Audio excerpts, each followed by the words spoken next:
Yep, to the yep. You already know what time it is, man. It's your girl P.O.C. Turn your radios up, spread the word, spread the message. You already know how we come in each and every morning, live on 900 AM WRD 96.1 Word Radio. You're tuned into Eco Word. I am your girl P.O.C. It's the first show of the year, so I'm coming with tons of energy. I'm excited to be speaking to you. Yes, you. Make sure you tap in with us. You already know everything we do is a FUBU effect. It's for you and about you. So hit that calling number 215-634-8065, toll free 1-866-361-0900. Again, that's 215-634-8065, toll free 1-866-361-0900. And we are also live on Facebook. So if you want to see my face as well as my guest beautiful face, click that link in my bio to take you directly where you need to be. We got a special guest on the line with us today. She's not new to the show. She's been on the show before, but she is definitely, a student voice that I love to hear from because of the passion that she has behind this work for environmental justice. And here on Eco Word, we want to bring forth a greener, safer Philadelphia. So we want to align ourselves with the right voices who's doing the work, not the people that's just out there talking. We want people who's actually boots on the ground, doing the work, changing the environment in which we live in, the environment in which we pay taxes in, the environment in which we're, raising our families in. So we want to make sure we are advocating for the right people. But right now, I got my girl, Kayla Miller, on the line with me right now. Good morning, Kayla. How you feeling? I'm feeling good. I'm feeling good. I'm excited to be back. Thank you for having me. No doubt. How was your break, first and foremost, as a student? You're still on break currently, right? Yeah, we don't go back till the 17th, but it's good. I'm having fun. Chilling at home with my mom, so it's cool. Okay. And so talk to me, just a little bit about what you do. You're a student at Swarthmore, but before we get into the conversation, tell us people a little bit about what you do and why you are passionate about environmental justice. Okay, I'll give you the spiel. My name is Kayla. I'm a junior at Swarthmore College and I'm from Brooklyn, New York. I currently lead Campus Coalition Concerning Chester, also known as C4, and we work with our partner organization, Chester Residents Concerned for Quality Living, which is Circle. And Circle has been fighting against environmental injustice in Chester for the last 30 years. And so the relationship that C4 has with Circle is very unique. We're a reciprocal relationship where students learn from Chester residents and community organizers about how to organize. And we also give our resources from Swarthmore just as students in the free time that we have to help Circle out in any way that we can. And so I was drawn to C4 because I was like a high school student who was concerned about climate change and wanted to do something. And then I took a course called Environmental Justice Theory and Action taught by Professor DeCuro at Swarthmore College. And she put us in contact with Zuline Mayfield, who's the chairperson of Circle, who I love very much. And so after working with Miss Zuline and other residents in Chester, I just really fell in love with the community and the work that they were doing. And so I just kept going with it. And that's why I'm here now. So I'm excited to talk about what we've been doing recently. No doubt. And shout out to Miss Julene because she advocates for you as well. She loves how passionate you are and how driven you are behind, just changing the environment. Not necessarily just for Chester residents, but for people in general and the next generation, such as yourself. So I appreciate the work that you're doing. So I want to get into today's topic because something that you guys are doing is highlighting LNG, right? And when it comes down to LNG, people are like, huh, what is that? Another acronym? Like, why are you throwing another acronym at us? So, Kayla, break it down. When it comes to LNG, what is that all about? What is it an acronym for?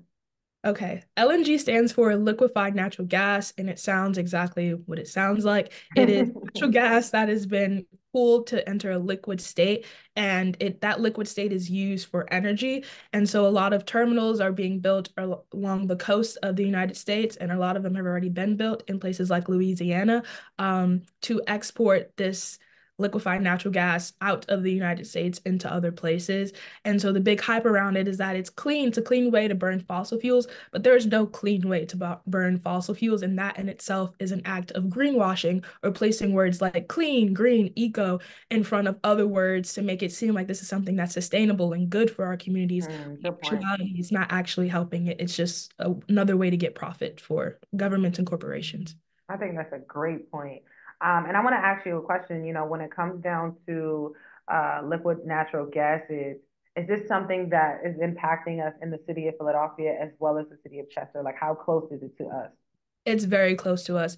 So liquefied natural gas is transported on trains, like the little train carts. Mhm. And these carts are referred to as bombs because they could have the effects of the Hiroshima bomb, and that can affect not only Chester but Swarthmore and municipalities like Philadelphia if these things do explode. So it is a direct connection to places like Philadelphia. And other places, like as it gets more popular, I just found out that there's one in Brooklyn being built by Con Edison that I had no idea about. And these are like pipelines that are built underneath our city so they can affect places like Chester where the terminal is held. But if they continue with the pipelines of these things, it can go into cities and other places. So a threat there is a threat everywhere. That's real. So when we talk about the development of LNG and the intersections of the issues that it has on environmental justice, particularly like what would you say how this affects, or how would you say this affects marginalized communities such as Black and Brown BIPOC communities? So I think when anything is branded as, when any environmental thing is branded as, oh, this is supposed to help us, and then it's only put in communities of color or low income communities, I think we should keep an eye out for that. Liquefied natural gas has only been put in low income communities in Louisiana or predominantly Black and Brown communities like Louisiana, and other places like Chester along the coast. And so it's just, I feel, another way to target communities of color and blindside them with like, oh, this is going to give you a job, but in the long run, it's going to make it so the place that you live in, your kids can't grow up here and you can't survive here yourself because of the chemicals that it radiates and other things like that. So I think it's just another harm for marginalized communities. And let's take a step back for a second, right? When we think about the liquid natural gases, can you give us an example of that? You know, for people who are like, well, what are these liquids? What are you talking about? Like, is there an example for people to be able to understand a little bit more tedious? So there's a facility in Louisiana, and there's a group called Build Better Bayou, I believe, that's been fighting against it. And I don't have a specific example of what a facility looks like, but it's basically like it's like a big port, and then they have the carts, and they have like they like frack the natural gas within the facilities, and then that is then exported. So it's basically like any other chemical plant, but it just has the word like natural gas. So like if you're driving down and you see like a big like facility and you see like the smoke and like all of the things like industry is happening, it just looks like a big industrial thing. So that's like what we can keep an eye out for. Or like if you see in your city they're doing some type of like piping in the ground and they're laying down something, and like energy company, like for my example, Con Edison in Brooklyn is laying down these pipelines underneath the city, and it's like, oh, this is for like energy purposes, or like we're just trying to connect other things throughout the city. Those things are actually like things that are transporting gas throughout those pipelines. So any type of like piping that you see that's being put underneath underground. I just watched a video on Instagram in Louisiana. There was a school that has a pipeline underneath it, and then there's Wow. a sign that says that this is like it's like combustible and just like to be aware of it. So these are things that we might not even see because they're like put in pipelines underneath our grounds, but like when they're being put in, like you see the construction, that's also something to keep an eye out for. Mm. So when they say that they're, well, that could be, you know, a conspiracy. So I'm gonna wait to the end to ask that question because I want to stay on topic real quick. So you know, when we think about just the energy prices in general, especially here in the city of Philadelphia and Pennsylvania in general, how would you say that the increase of utilizing the liquid natural gases is actually helping the energy prices? Is it helping on a good way, harming on a bad way? Like, what is your thoughts on that? I'm not too well versed in the energy sector of it all. I think my Because that's priority. why they're doing it. They're saying it's to Yeah, help they're with the saying energy. that, yeah. But I think the major thing is that this LNG isn't even going into our communities. Like the United States wants to get involved in LNG to become an exporter. It's not about keeping this gas and its energy benefits in our own place. They're trying to export it so they can make money that way. So I don't even know if I don't know how Philadelphia is branding the LNG as like a way it can benefit in the energy sector, but it's simply not true if the case is that the LNG is supposed to be something that's exported. So it's not even like the focus is on our own communities or like helping American energy systems here. It's about the United States entering the energy sector because of the things with the war on Ukraine and how the energy and everything is blocked off that way, and the United States trying to be involved in that way.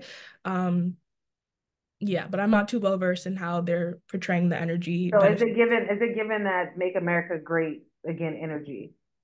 Yeah, like this is how we're gonna get back our economy back and back on Okay. the head, but it's at the expense of Black and Brown marginalized communities.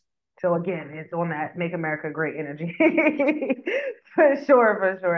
Everything has always fallen on the backs of Black and Brown communities, especially building, shaping, and establishing what America has, as far as a foundation, for sure. I would advocate for that.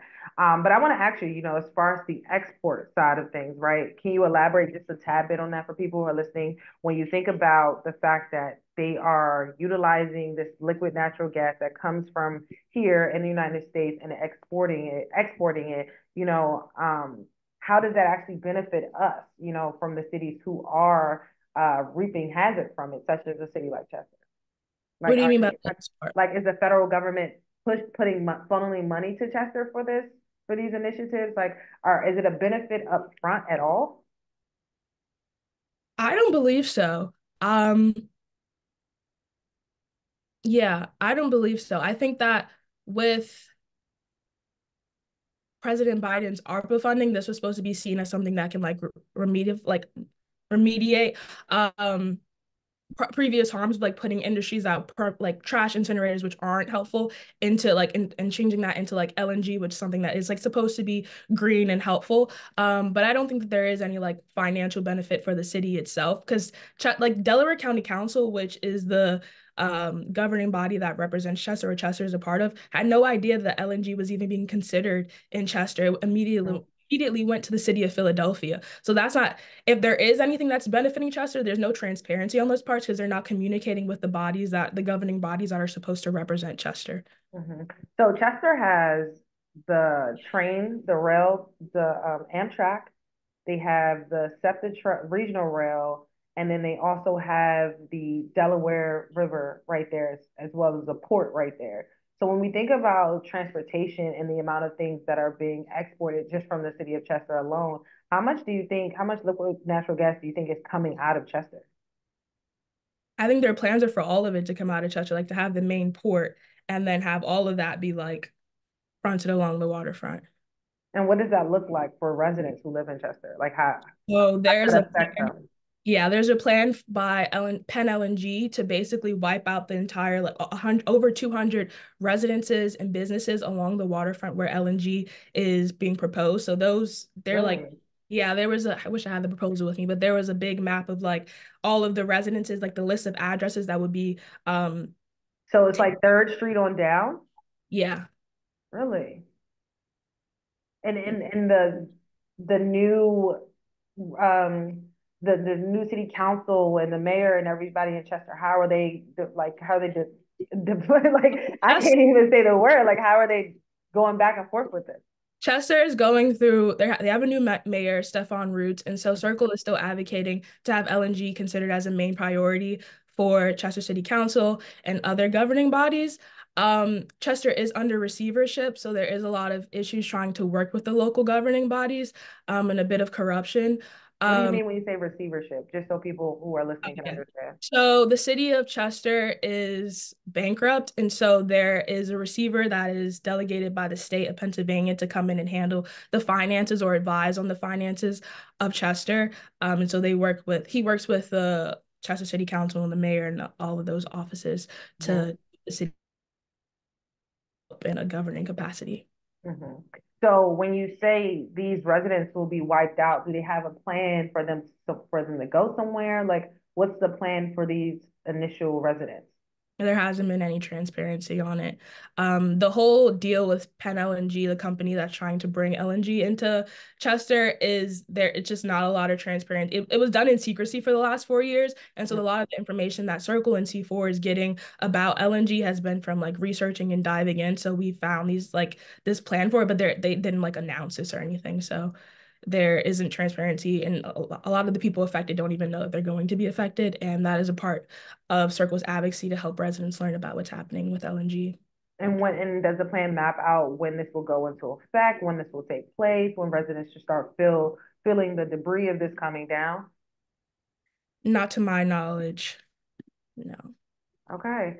And this makes me want to go into my next set of questions as far as, what you all are advocating for, C4 and Circle. You guys are doing some big work. You are calling out the senators of the state of Pennsylvania. You're asking them to speak up. You're asking our senators to do some work. So when we hear you all, as far as students and your outcry and your pour, like where do you want us to fit in as people who are supporters? Yes. So coming to circle meetings are held over Zoom, and it's anybody can join a Zoom meeting. So that is a major way. Circle meetings are held on Thursdays at 7 p.m. The first circle meeting is actually happening, or happened yesterday at 7 p.m. But it happens bi-weekly. Yeah, bi-weekly. So please join a circle meeting if you're able to. Another thing is understanding Philadelphia's connection to Chester outside of LNG. That's a big Philadelphia one. sends 400,000 tons of garbage to Chester to be burned in Covanta's incinerator. And that is a direct way that the city of Philadelphia is also complicit in the environmental injustice happening in Chester. So it's important that as residents of Philadelphia that you're talking to any of your governing bodies to advocate for your trash to not be sent to Covanta or to just raise awareness about this. And this is something that I know that the city of Philadelphia is having conversations about because at the last mayoral debate for mayoral candidacy, Jeff Brown was asked, all the candidates were asked about Philadelphia's role in sending trash to Chester, and Jeff Brown responded that the trash has to go somewhere and that Chester is Chester. And I know that the current mayor, Sherelle Parker, responded that she didn't like his comment. She said that on the panel that that was not a great answer. And that's just a continuance of how he plans to treat Black and Brown individuals in the city of Philadelphia. So I hope that as she rises to her stance in mayorship, that she continues with that same energy and figures out ways to prohibit or to work against trash being sent to Chester and to advocate for Chester as the mayor of Philadelphia, since she spoke on that a little bit at the mayoral candidacy debate. So just having people come to circle meetings, keep up with what's going on with Instagram, but also act as their own advocates and having conversations about our consumption levels, because consumption is a big thing that leads to waste. Yeah. And so that's something, of course, it's always going to be on corporations who are making profits off of incineration or like profits off of us being consumers and consuming so many things, but it's also our responsibility as individuals to interrogate our relationship with consumption and to lower our consumption and think about where things go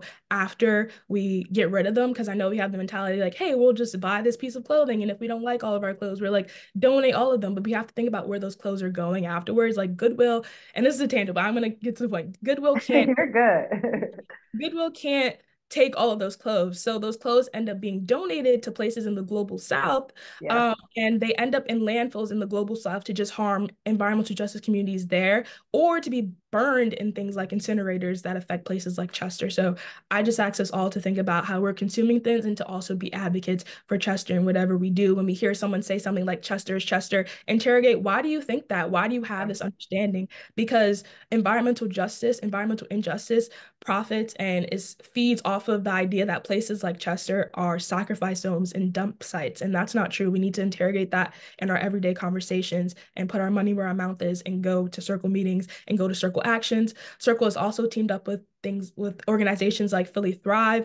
And so we're I doing a love lot of that. collaboration work with organizations in Philly. So even joining a local Philly organization is a great way to connect and be a bridge between Philly and That's Chester. fair. Yes, I definitely agree. And that's why when it comes down to the work that Miss Julene is doing with you all, and then also with Circle, I'm like a huge advocate for it. You know, from the moment we linked up, I said it has to be a way that we can keep, your voices heard on a Philadelphia, show. Even though the platform is based in Philadelphia, people from Chester listen to WRD all the time.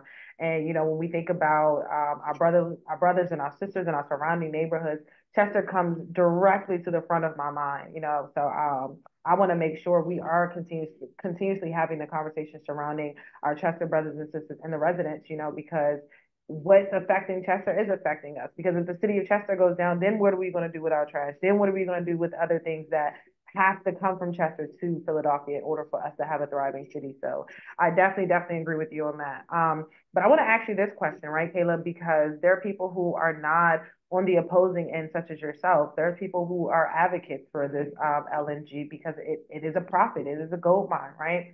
So when you think about people who are advocating and saying words like, we're creating more jobs, we're putting more money back into the community, we're making sure people who was not able to get a job because they have a felony or whatever it may be, they can actually get these type of jobs. They can learn a trade, they can learn new technology. How are you feeling about that? It's very twofold because I would never tell someone that you shouldn't take a job if you need it. But I also think it's important that these things are being dangled for a reason. And this is what I study in school. Like I took a class called Environmental Justice in Latin America, and a lot of residents who were living in the city that we were talking about worked at the local coal mine. And so in the short term, they were thinking about how am I providing for my family? And a lot of these people were men. And then there were the women who like provided for their communities, trying to emphasize the long term. But like in the long term, how is our community even going to be here if we continue to support this thing like the mining thing? And that's different from LNG. But I think the sentiment stands that the government and corporations will try to, I'm trying to think of the word, like not bait us, but like dangle like job opportunities in order to get us to work at facilities like that end up harming us in the end. And so my goal and my aspiration is to make sure that this doesn't even enter Chester, so that no one, it's not like, because I said before, and I said this on the previous show that I was on, but also in a TikTok that I did, but to work at an LNG facility, you have to have 5 years of experience. And that means you have to have lived near an LNG facility. There's no LNG facility near Chester. So these job opportunities aren't going Mhm. to Chester residents. They're probably not going to Philadelphia residents either, because there's no LNG facility near Philadelphia. So these jobs aren't going to people in the community or helping. So that's a fallacy, that's a lie that's being sold to community members to like Emphasize. emphasize how beneficial Mhm. this is. And so they will always dangle job opportunities in front of us to say that this is a benefit. They will always talk about the economy, but we have to think about our care economy and how we're going to survive and how our communities are going to, you know, build and be generational in the future. And so it takes a lot, it takes people like organizing in order to be able to say, no, like I'm not going to take that job because this is the harm that it's going to cause to my facility, to my community. And I commend people who are in these positions who are taking a stand against it. And I think that's why it's important that we have community organizing so that people know that they have like a group to fall back on when they're like being denied these opportunities. Like rather than putting in LNG, which is like immediately harmful to the environment, let's think about solar energy. There's so many Yeah. groups. I worked with a group in Philly who's in a local group at Swarthmore who's trying to get solar, called the Good Energy Collaborative, trying to get solar energy into places like Philly, North Philly, and Chester. Let's think about that, having people become solar technicians and learning about the benefits of solar energy. There are other actual green jobs and a green economy that can be put in place, and seemingly simple and clean and green easy solutions like LNG is not the only answer to finances and to helping our economy. um, and it can't be the only thing that we're offering people in these communities. No doubt. For those who just tuning in, again, you're tapped into your girl P.O.C, host of EcoWord, each and every Friday from 10 a.m. to 11 a.m. We got a jam-packed show. But right now, you're listening to the voice of Kayla Miller. She's coming from Brooklyn, New York, but she is now currently a student at Swarthmore University, a junior at Swarthmore University. And she's passionate about environmental justice, as you can hear. We're talking about LNG and how it's going to be affecting the residents of Chester, but also just affecting us as Americans as they continue to roll this out, these liquid natural gases out in in our country. And what does it look like for people who are living in these marginalized communities where these plants will pretty much be designated? And Kayla, I want to ask you, my last question before I let you go. When it comes down to just the work that you're doing, right? And we see that this is something that we cannot stop. This is the LNG, the whole initiative is going to roll out. It's something that's already happening in different places. Like you said, it's happening in Louisiana. But when it comes down to the work that you're doing, how can we find some type of solution for something that's not going to stop, in your I opinion? In my opinion, I'd push the idea to be like, I think we can stop it. I think that's the first Okay. step. Hope and imagining. If you can't, there's also another community organizer that I work with at Swarthmore, I've interacted with at Swarthmore College or through Swarthmore, and her name is O. And she teaches us that in order to create change, you have to be able to imagine what you want. So I do think that this will stop. I do think that like hope and imagining is our solution, but also putting hope into action.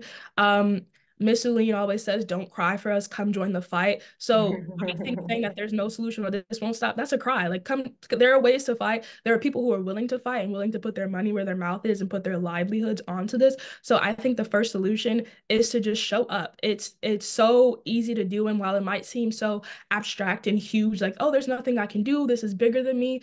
When you join a movement of people, you see, like, you feel so ignited. You feel so like powerful, like you could do anything. And so coming to a circle meeting, because I promise if you come once, you'll want to keep coming, you won't want to miss one. And finding community in that can be a solution. And showing up, I always imagine like when I get a little bit helpless, I'm like, oh, this isn't doing anything. I always imagine like what would happen if we didn't say anything, if we never said anything about LNG or about the trash incinerator, about Covanta and Chester. Like, what if we never said anything? No one would know and it would be status quo. But at least that we're out here and we're challenging what's happening. We're putting up resistance, because even a little bit of resistance is something that stops or prohibits it or delays it a little bit more until it comes to fruition. The LNG terminal, we went to Delaware County Council initially because someone told Miss Sulene that there were like they asked her about like her stance on LNG in Chester, and she was like, wait, what LNG in Chester? So after doing research and finding out more information, we went to Delaware County Council and we said, this is happening to Chester. This is like a proposal happening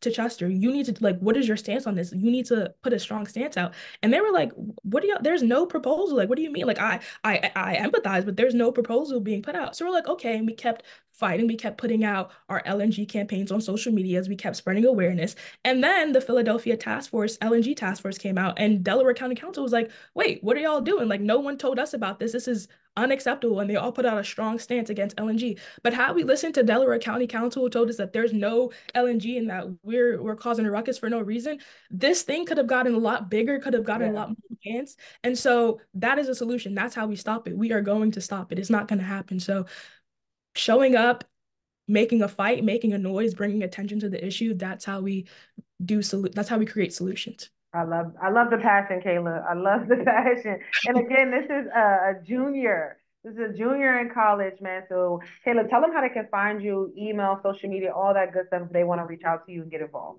If you're a college student and you want to get involved with C4, our Instagram is chester.c4. And then if you want to get involved with Circle, their Instagram is chester_EJ, and their website is chesterpaej.org. And you can also find them at Chester Residents Concern for Quality Living on Facebook. They had to make a new Facebook page, so they're trying to get their numbers back up over there. So please go check out their Facebook page. Yes, that's all. No doubt, man. Kayla, I appreciate all the work that you're doing. Please keep me in the loop with this story. I want to see how this story continues to unfold. I love the passion. You said we're gonna stop it, so we're gonna stop it. So it's like I'm on your time. I'm on your team for sure when it comes to this one. And I want to definitely see how the regulations change, as it continues to roll out. How do they put in these, safety and responsibility measures to make sure that if they are going to put these ports in there, how they're keeping the people safe at the same time. So that's what I'm looking forward to seeing. So please stay locked with me. I'm encouraging you to continue doing the work that you're doing because I love the passion that you have. And I thank you again for joining us on this Friday morning on WRD. Thank you so much, P.O.C. You already know, man. I'm about to go to a quick commercial break. Right after this quick commercial break, you will hear from me, your girl P.O.C. Each and every first of the month, I drop my new PA lottery fact, my eco word fact. So you don't want to miss this coming up on the side of the break. I'm going to be dropping my first of the month. Well, this will be my second one, actually, my PA lottery eco word fact, man. Stay locked. Down 900 WRD 96.1 Word Radio. It's your girl P.O.C. Radio's up.